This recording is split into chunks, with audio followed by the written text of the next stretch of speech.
Morning!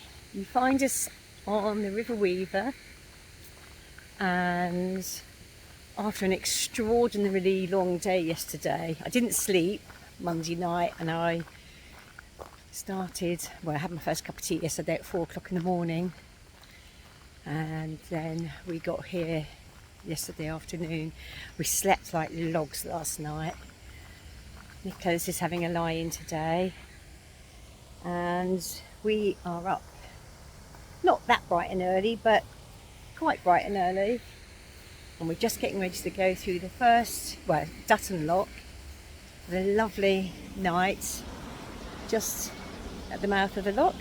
And the lock keeper's up there just getting ready to let us through. All the locks are manned on this river.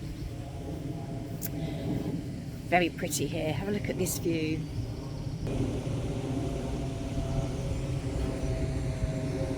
Gorgeous. The sun is out.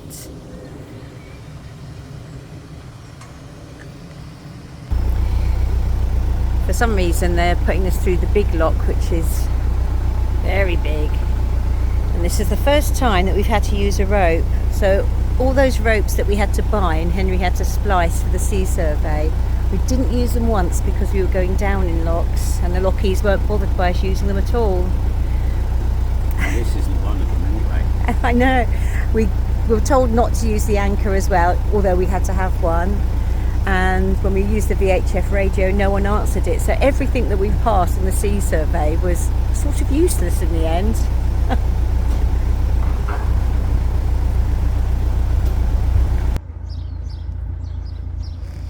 Morning. Although rivers can be unpredictable, and in floods they can even be quite scary, on a day like today there is no comparison to a canal and a river. They're wider, there's more wildlife. I love them.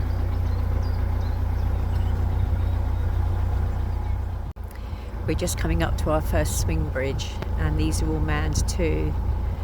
But we're just going to be able to get under them all. If the river was high, there might be one swing bridge that we would have to have opened for us.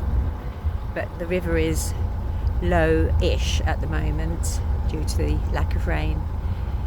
And so, certainly with this one, we can just go right on under.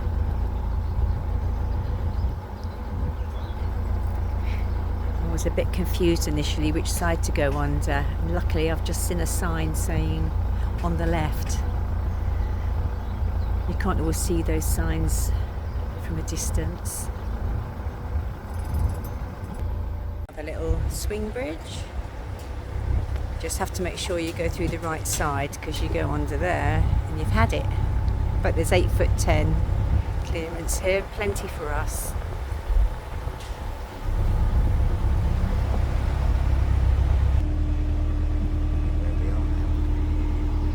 Over here we have Tata Chemical Works, which is vast, and we have moored on a previous video on the Trent and Mersey where we looked out onto this at night and it looked otherworldly. And on that side, literally a stone's throw from here, is the Trent and Mersey, just on the other side of all of this. And in a moment we'll come to the Anderton boat lift, which, if you've been following our videos for a while, you'll see we visited year before last, and we're going to go past it in a moment now, and you can have a look. It's an amazing feat of engineering, beset by various mechanical problems these days, and at the moment it's shut, and there's a bit of a question mark as to if and when it'll be repaired. But it's a quick shortcut for boats coming from the Trent and Mersey down to the Weaver. So at the moment it's very quiet on the Weaver because nobody can use this. And here it comes.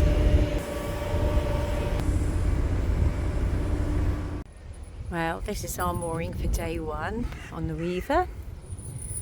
It's all the lock landings up here are also visitor moorings. So we had actually been through that lock and up to the last one. We decided to go up to the end of the river and then work our way back.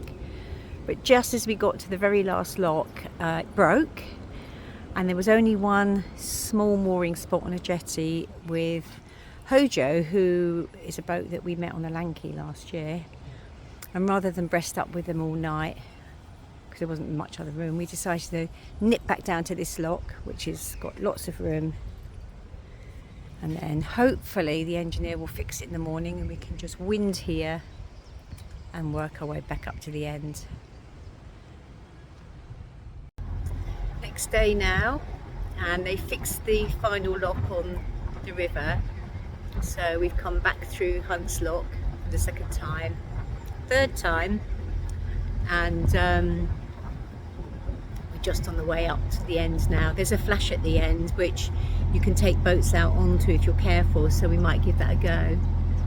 We went in this morning to Weaver's Museum and Workhouse in Northwich. It was really interesting, and upstairs there was a lot of the history of this river and the surrounding area. So it's all salt mines here, and at one time they were taking out 900 tons every 15 minutes for rock salt for the roads, and over the years, because the rock salt wasn't being replaced, there's been a lot of subsidence, as you can imagine.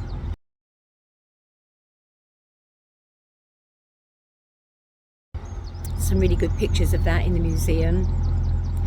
And this here is the River Weaver, and there's also the River Dane, and it's had over the years terrible problems with flooding. A massive flood in 1946, and they've actually tried to raise the town up higher over the years, but that could only be done with timber built housing. Anyway, it's been flooded. The last big flood was 2010, and there was a big one over the millennium as well. But these days they seem to, on the whole, have it under control with automated sluices, and I think they keep them well maintained. And I think that was the last big flood, 2010, not so long ago really. But yeah, really interesting to see. It was so busy here back in the day. I mean, big ships came up the River Weaver because they had access down to the Manchester Ship Canal and out to sea, and the salt was going out by the sort of thousands of tons. All quiet here today though. Oops, gonna lose our television aerial. Oh, that is low. If the river was any higher, we'd have to call and get them to swing that. Luckily our television aerial is well used to that happening. It's not the first time. Today's salt works. You can see all the salt there.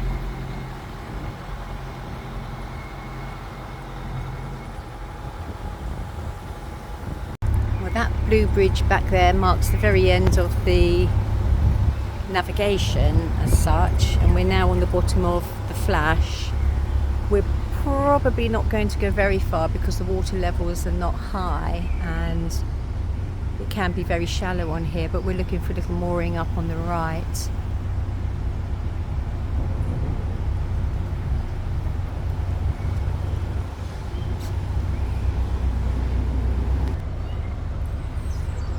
It feels a bit shallow, so we've decided not to risk it. Not worth getting stuck. We're going to work our way backwards. Reversing on a narrowboat ain't easy. There's no steering going back, so you have to keep straightening the front up, and we don't want to risk turning it around here in case we get stuck at the edges. But it's going okay. We're getting there. Luckily the flow of the water is helping our front end around. It does say up there that there's a mooring point and a turning point 250 metres ahead, but Henry was a bit worried about it, so we've probably made the right decision. No one wants to get stuck. Well, that was short and sweet at the end. It was noisy though anyway, so we're going back down to the next moorings, which are about 40 minutes from here. There's a thunderstorm coming in. It's gone very, very dark, so we're hoping we get there before we have to batten down the hatches. And here we are, moored up for our third night. We may stay here one night or two, and it's lovely here. Under a flight path, but apart from that, not a soul in sight.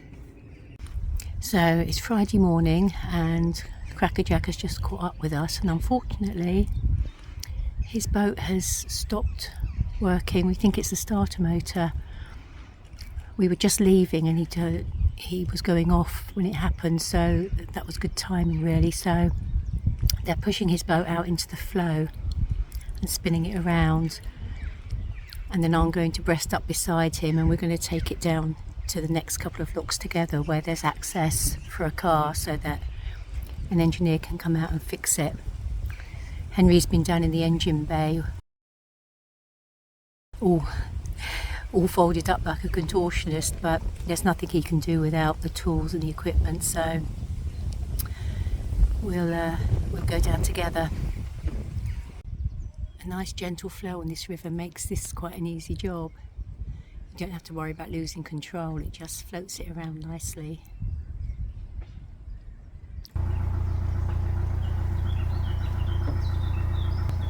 Okay.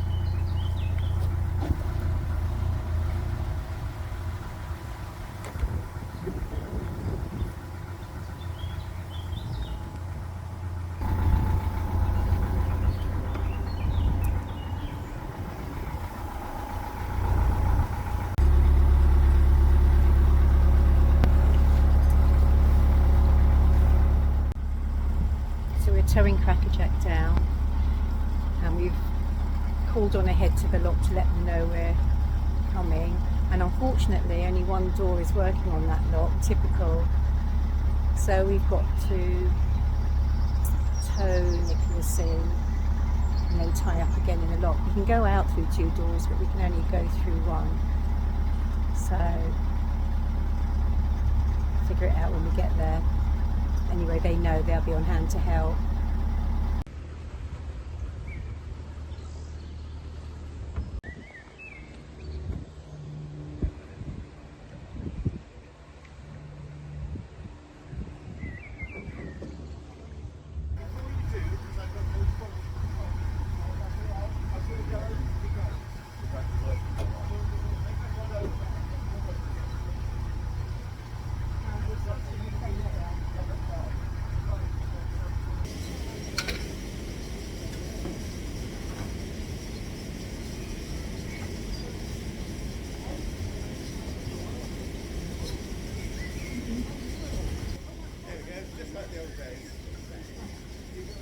You went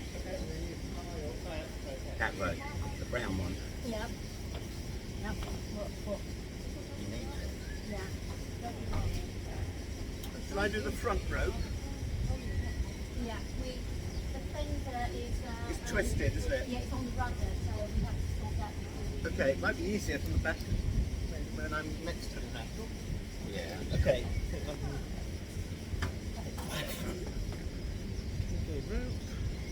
Okay, that wasn't too bad.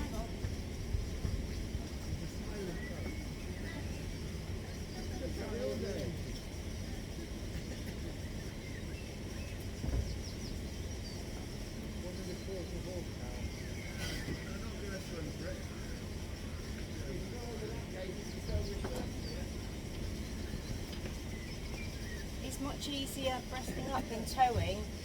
Yes. Towing doesn't work. Right, that.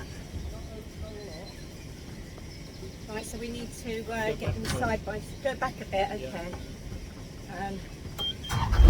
We need to get Nicholas. What we need to do before we go is tie both the boats up together again. Yeah.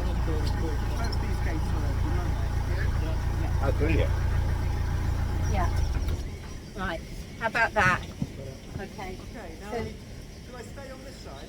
No? We have waves moving you.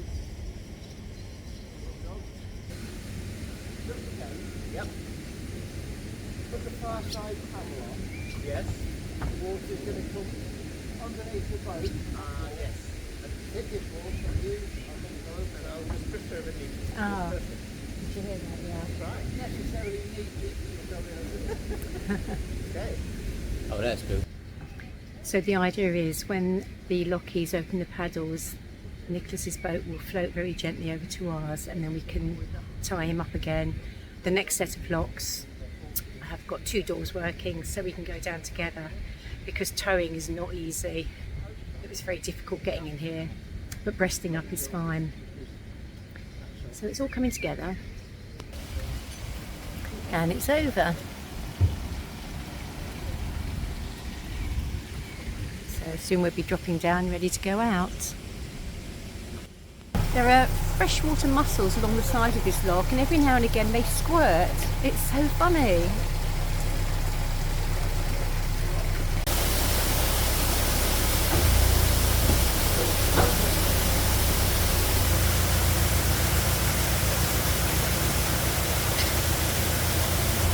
You okay on your side?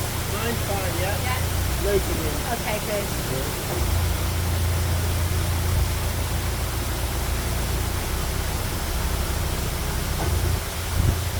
Still burning well with the board. Say again?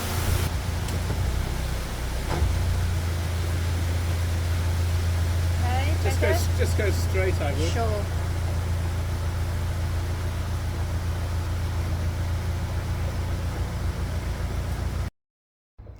Today we're at Acton Swing Bridge, where we moored last night. Nicholas got his engine fixed okay, turned out to be the starter battery, so all was well there. There was an engineer in Northwich, so it got sorted out pretty quick.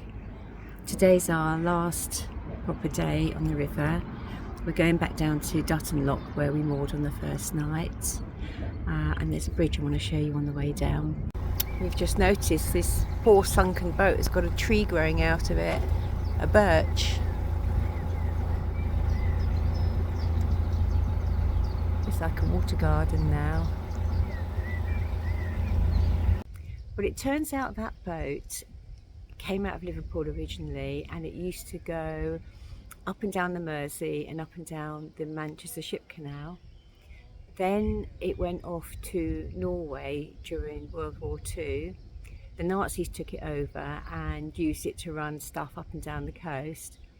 After World War II, it went off to South America and was used as a drug running boat. And then it came back here, and it was used in Liverpool until its licence was pulled, and then on the Manchester Ship Canal until its licence was pulled.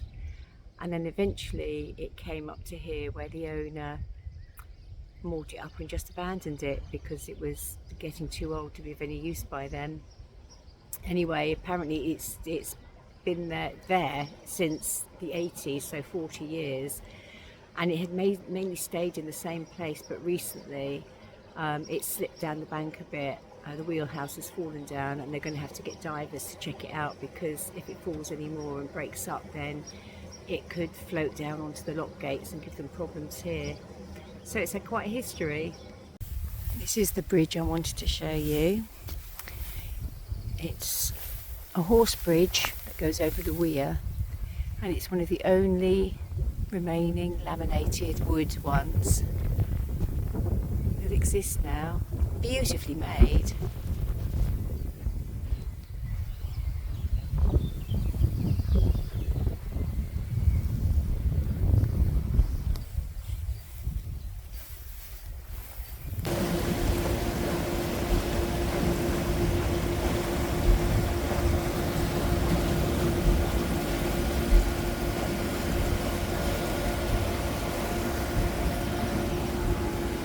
And last but not least on this amazing river is this Archimedes screw, which makes enough power for 150 homes 24 hours a day, using nothing but the flow of the water.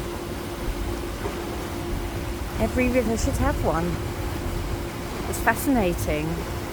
And on the other side they've got an eel run so that the eels can move on past it. I better finish this video right here, otherwise it's going to get too long. A more eventful week than we thought, and the river is surpassed all expectations. It's brilliant and we'd like to come back and spend more time on it. Everyone's so friendly. The lockies are keeping an eye on you all the time. They know where you are, how many people are on the boats. It's great, really nice. So anyway, have a good week everyone. Tomorrow we start down the second part of the Manchester Ship Canal and then heading east. So bye for now, see you on the next one. What Bye. you have to show. Won't you come and say if you know the way to blue?